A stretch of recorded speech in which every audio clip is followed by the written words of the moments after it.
السلام عليكم ورحمة الله وبركاته. بسم الله والصلاة والسلام على رسول الله صلى الله عليه وسلم. الحمد لله الحمد لله. قفشاوي اشتغل يا رجال، العصير أثر. بيني وبينكم الأهلي ولا لعب ولا زفت، ده ماتش مزفت بزفت.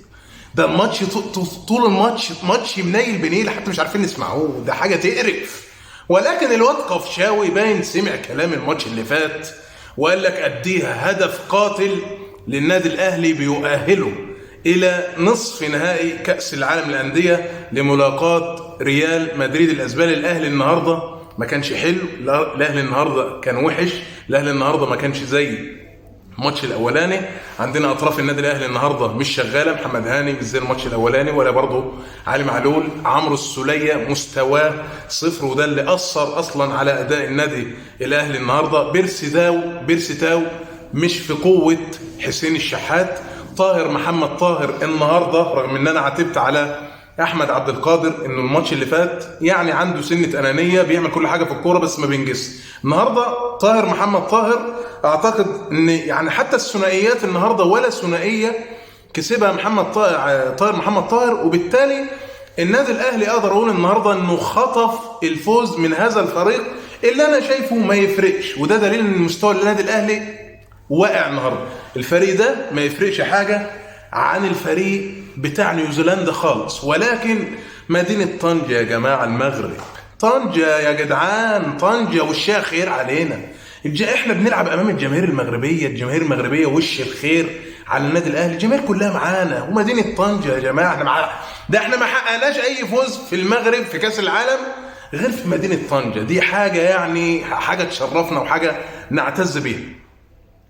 المباراه الثانيه على كده على السريع اللي هي مباراه نادي الهلال ونادي الوداد، اللي انا توقعت زي الفيديو اللي فات زي ما قلت من 3 ايام كده، قلت المباراه دي هتبقى صعبه ومباراه عصيبه، صعبه على نادي الهلال وصعبه على نادي الوداد. انا قلت صعوبه المباراه على نادي الوداد في حاجه، انه نادي الهلال السعودي خسران السنه اللي فاتت من بطل افريقيا اللي هو برضه النادي الاهلي، فاكيد برضه هيكون جاي عنده دافع ان هو ما يخسرش تاني من بطل افريقيا اللي هو نادي الوداد.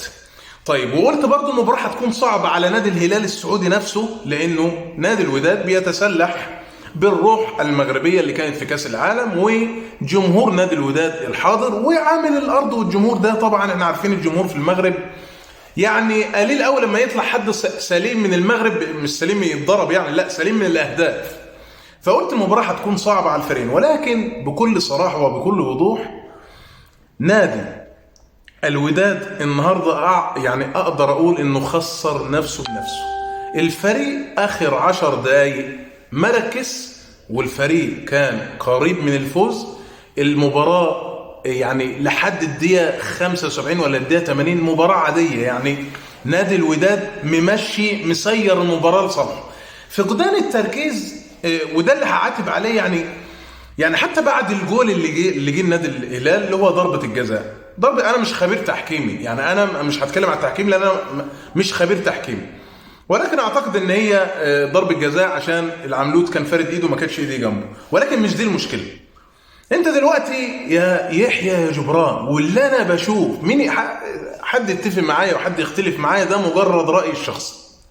انا بقول لك نادي الوداد كان مسير المباراه النهارده بالعناصر اللي عنده. الجماهير كانت قلقانه قبل البطوله وبتقول ان الوداد مش في حالته، وان الوداد الايام دي مش بيقدم كره، والجماهير كانت قلقانه. ولكن اللي شفته النهارده في الماتش نادي الوداد كان ممكن يخلص المباراه بشكل عادي خالص، وكانت المباراه ماشيه لصالحه. اما فقدان التركيز اخر 10 دقائق وبعدين بعد احتساب الحكم ركله الجزاء، احنا عارفين ركله الجزاء دي الحكم ده اوروبي ولا من سلفادور ولا نيل، ده الحكم ده مجنون. الحكم ده اللي كان بيروح له وبيكلمه وبيطلع له انذار. فلما يكون يحيى جبران من اللعيبه المحترمين في المغرب، اللعيبه اللي عندها هدوء، المفروض ان هو كابتن الفريق. هل كابتن الفريق يعني كابتن الفريق وتر اللعيبه؟ ما انت المفروض انت اللي كابتن، انت اللي تكون هادي. ضربه الجزاء احتسبت خلاص، ارجع. وحتى لو ضربه الجزاء دخلت انت كنت ما تلعبش ناقص. ما هو طرد يحيى جبران الوداد كان في الوقت الاضافي كان ممكن يحرز اهداف. احنا شفنا اخر 5 دقايق من الوقت الاضافي قبل ركلات الجزاء نادي الوداد يعني كان ممكن يحرز اهداف. فبالتالي انا شايف انه حتى لو نادي الهلال السعودي احرز هدف التعادل، نادي الوداد لو كان كامل كان ممكن يحرز الهدف الثاني.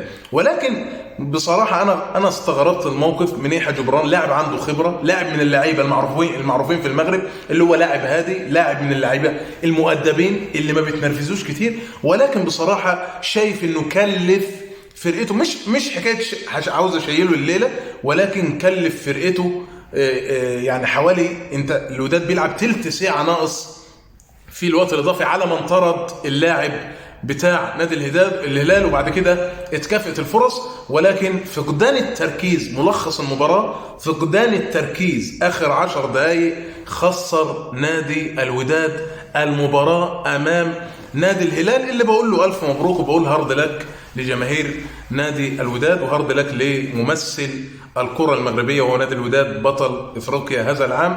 نتمنى التوفيق للنادي الهلال السعودي والنادي الاهلي فيما هو قادم باذن الله، ودمتم في رعاية الله وامنه، والسلام عليكم ورحمة الله وبركاته.